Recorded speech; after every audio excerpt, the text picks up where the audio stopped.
Right, here we go. Tuesday night Knicks.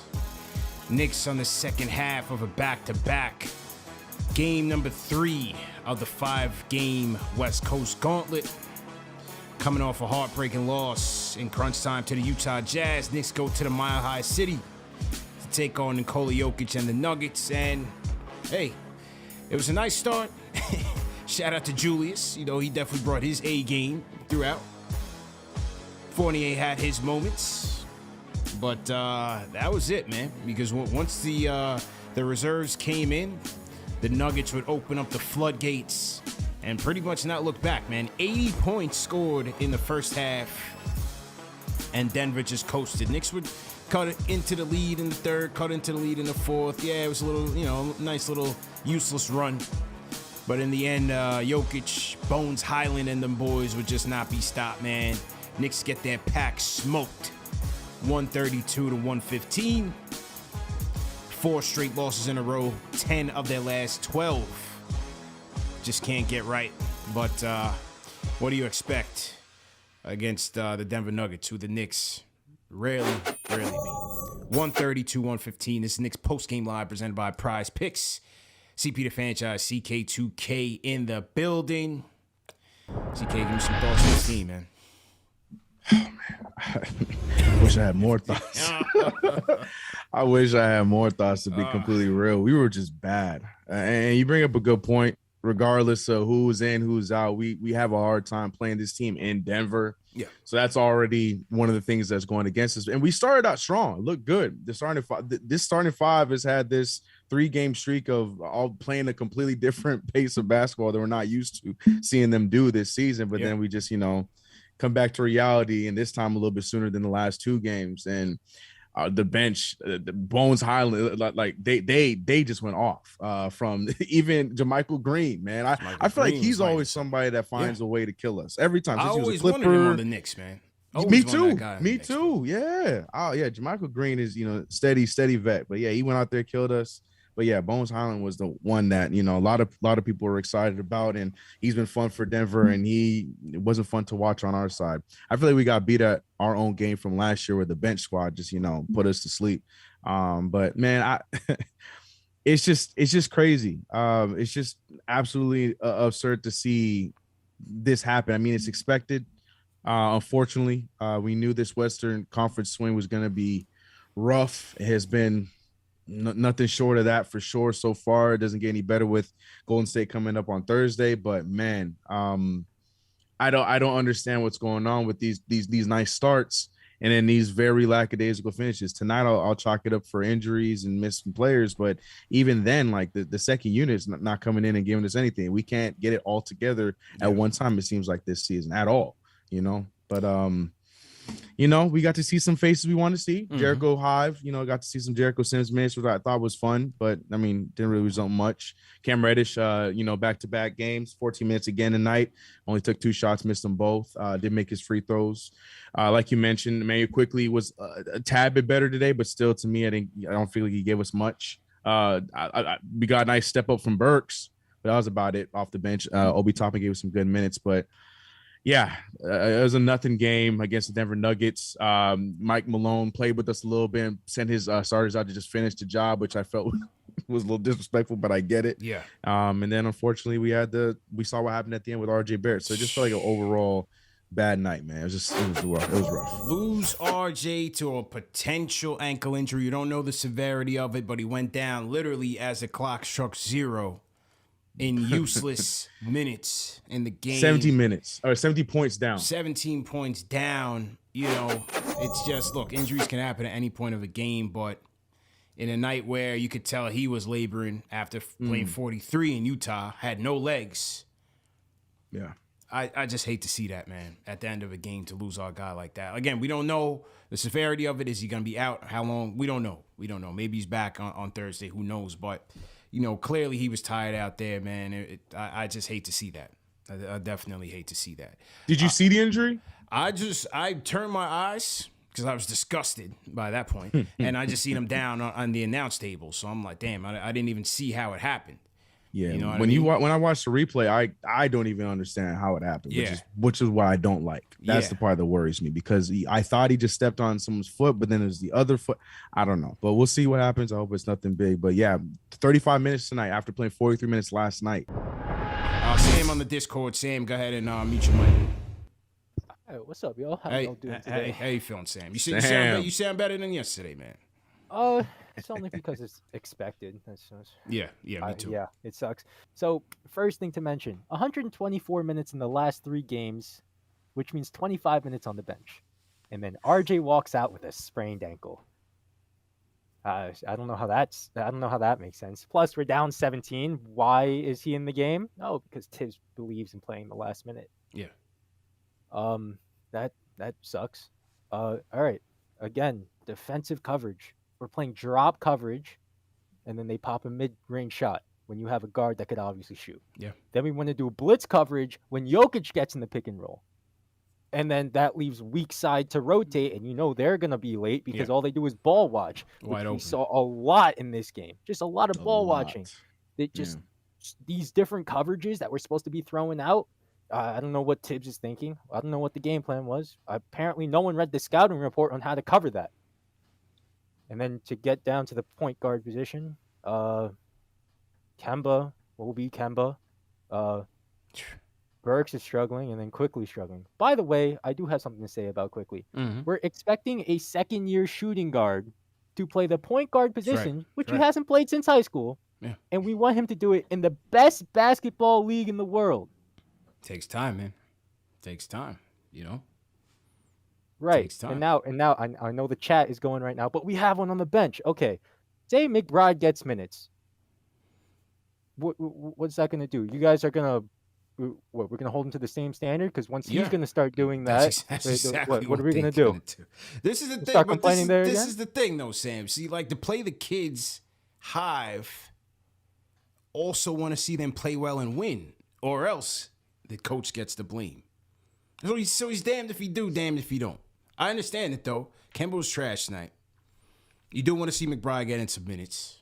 Yes. Does Tibbs trust him right now? Clearly not. Mm-hmm. No. Clearly the trust isn't there.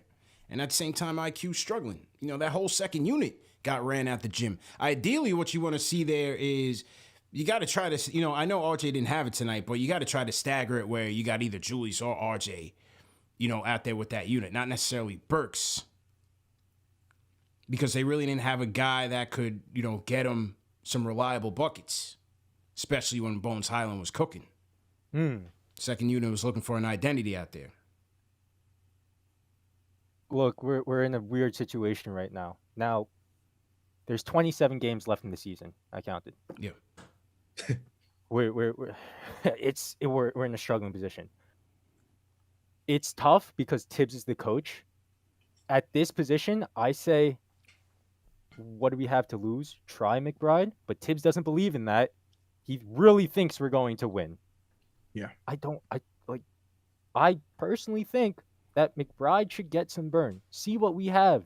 But with 27 games left in the season, you know Tibbs' mindset is on winning. We're not going to get that.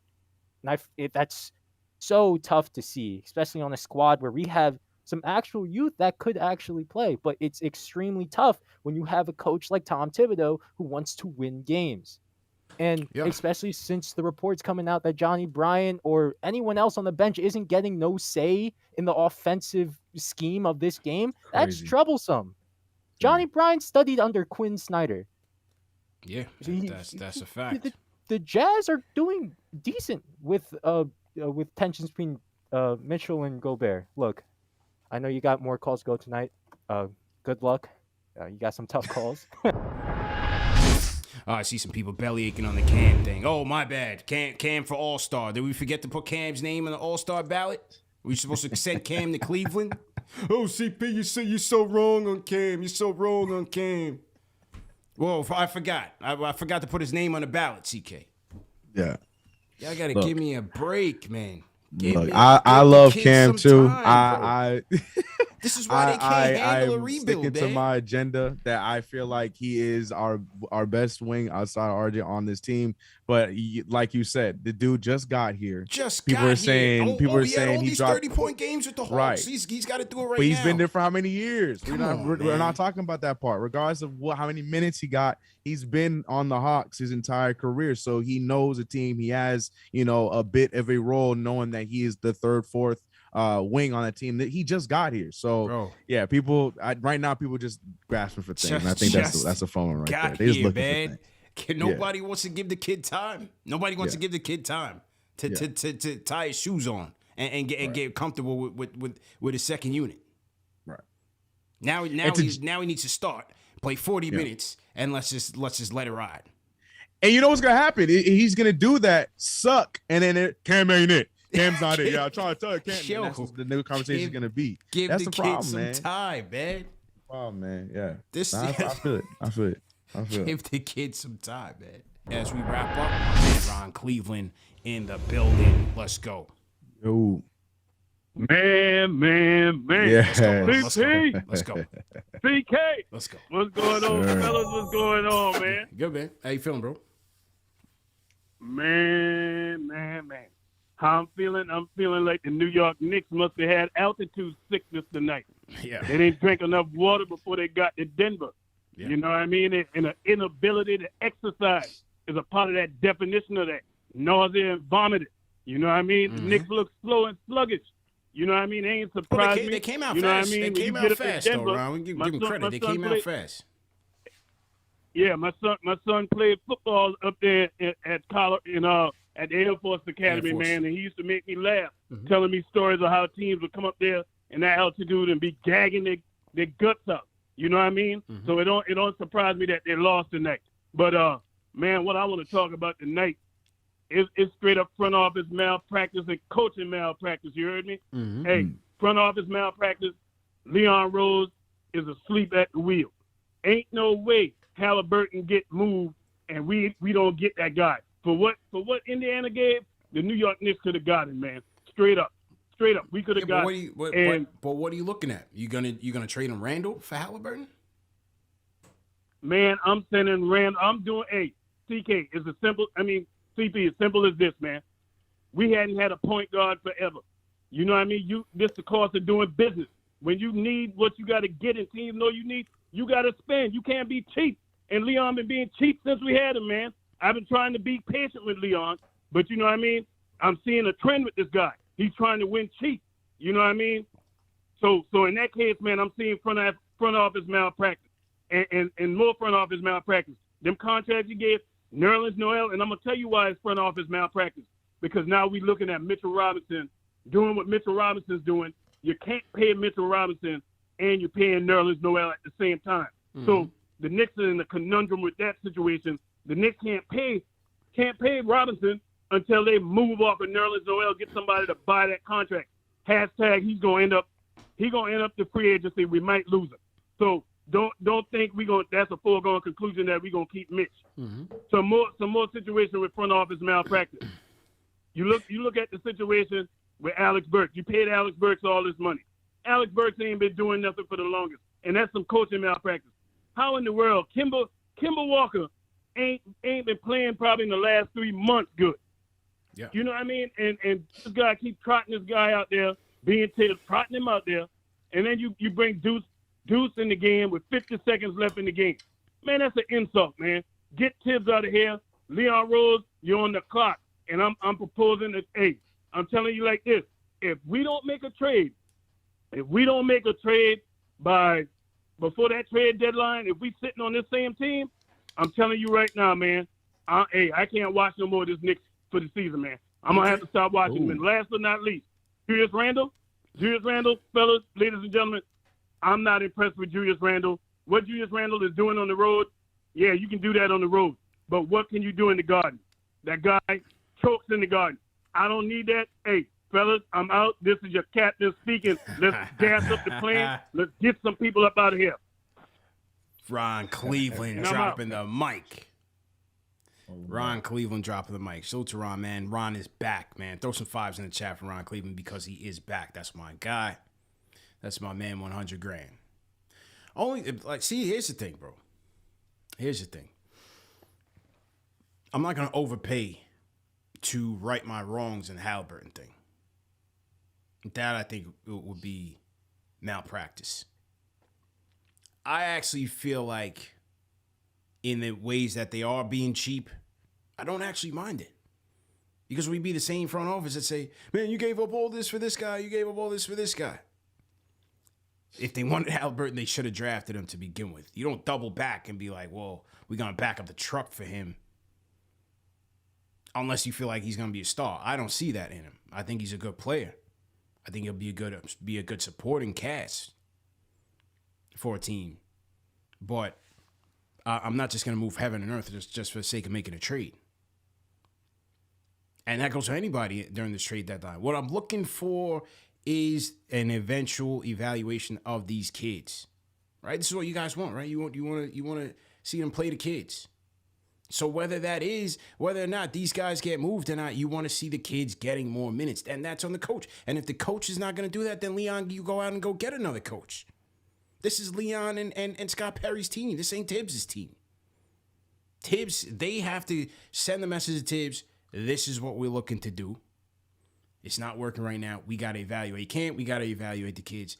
And if you don't feel like this is a situation for you, then we're going to go and get somebody that can do that.